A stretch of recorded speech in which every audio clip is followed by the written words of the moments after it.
Halo semuanya, Assalamualaikum warahmatullahi wabarakatuh. Bertemu lagi dengan saya di sini Satrio Wahyu dan ini adalah Diary Satrio Wahyu, sebuah diary luar biasa yang semakin dirindukan. Sebagai generasi 90-an dan lahir di Jawa Timur, tentunya saya masih ingat betul bagaimana betapa besarnya kasus ini waktu itu. Sebenarnya ada perasaan ragu untuk membahasnya. Ketika itu aku masih kelas 2 SD dan sepulang sekolah, mama dan para tetangga heboh membahas kasus yang satu ini yang saat itu baru saja terjadi. Sampai-sampai nih, setiap kali berangkat mengaji, perasaan ini menjadi was-was. Takut kalau sampai ketemu orang seperti Mbah Jiwo, seorang nenek yang dengan tega hendak memasak seorang anak kecil berusia 5 tahun, yang merupakan cucunya sendiri ya, walaupun bukan cucu langsung ya. Tapi ya tetap saja seram. Kalau tidak salah ingat ada beberapa cucu sebenarnya yang tinggalnya itu berdekatan. Dan sebenarnya yang diincar bukan FRD, tapi adalah cucu yang lain. Alasannya simpel aja, karena cucu yang lain ini lebih gemuk sehingga dagingnya lebih banyak. Tapi ketika aku mencari infonya, kesaksian ini ternyata nggak ada di internet. Terus kenapa bisa FRD ini yang kemudian menjadi korban? Ya karena FRD ini yang datang ke rumahnya Mbah Jiwo malam itu. Video ini aku buat agar kita lebih waspada lagi dan tanpa ada maksud sedikit pun membuka luka lama bagi keluarga korban. Langsung kita masuk aja ke ceritanya Mbah Jiwo Probolinggo.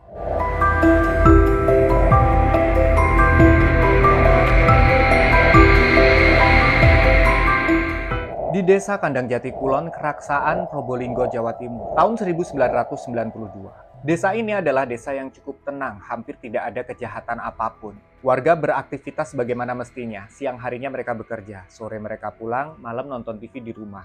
Ngobrol-ngobrol ngomongin pekerjaan tadi seharian, atau sekedar berkumpul di depan televisi. Pokoknya kalau hari sudah mulai gelap, semua aktivitas biasanya dilakukan di dalam rumah. Bisa dibayangkan situasi saat itu, di tahun itu, siaran televisi itu belum terlalu banyak. Jadi nih, kalau ada acara favorit, semua anggota keluarga akan ngumpul di depan TV. Dan sudah pasti jalanan sepi. Ketika itu, hari belum terlalu malam, kurang lebihnya jam 8 malam. Tiba-tiba saja warga dikejutkan oleh teriakan dua orang yang merupakan sepasang suami istri. Mereka berdua mencari putrinya, FRD, yang belum juga pulang ke rumah. FRD seperti biasa pergi mengaji di sore hari jam 5 sore. Biasanya nggak pernah lama, jam 7 malam sudah di rumah. Tapi ini jam 8 malam belum juga kembali. Akhirnya semua warga membantu pasangan suami istri ini untuk mencari FRD. Mereka berteriak-teriak memanggil namanya FRD, FRD sampai beberapa jam. Semakin lama, firasat orang tua FRD semakin gak enak. Semua warga berkumpul di satu titik dan di antara mereka sudah hadir juga Bapak Kepala Desa. Setelah berembuk, mereka sepakat untuk menggeledah rumah semua warga. Satu persatu rumah mereka datangi.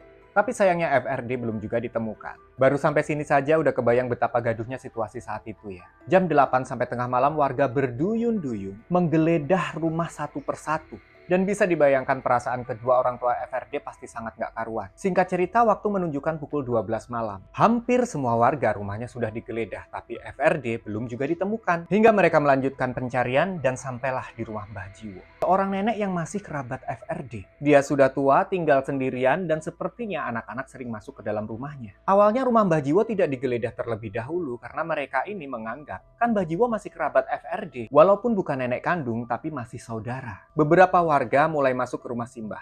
Dari depan, kamar, kemudian ke dapur. Sepertinya ketika warga sedang sibuk menggeledah setiap rumah, Simbah lagi sibuk memasak. Terlihat ada bumbu yang sedang disiapkan. Ketika sudah dirasa tidak ada yang mencurigakan, kepala desa dan beberapa warga berniat untuk keluar dari rumah Mbah Jiwo. Tanpa disengaja, Pak Lurah menyenggol sebuah wadah yang ditutupi dengan tampah. Dan alangkah terkejutnya ketika Pak Lurah mendapati ada potongan tangan anak kecil yang keluar dari wadah itu. Sementara warga lain memperhatikan ada sendal yang kemudian diketahui sebagai sendal milik FRD. Tergeletak begitu saja di sekitaran tungku di dapur. Tampah dibuka dan benar saja warga mendapati tubuh seorang bocah yang ada di dalam wadah itu. Dan bocah itu tak lain dan tak bukan adalah FRD. Yang dari jam 8 malam dicari keliling kampung. Justru ditemukan di dalam panci neneknya sendiri yang rumahnya itu jaraknya cuma 15 meter dari rumah orang tuanya. Polisi yang sedari tadi sudah ada di sana langsung membawa si Mbah Jiwo ke kantor polisi. Ketika dimintai keterangan, Mbah Jiwo bilang,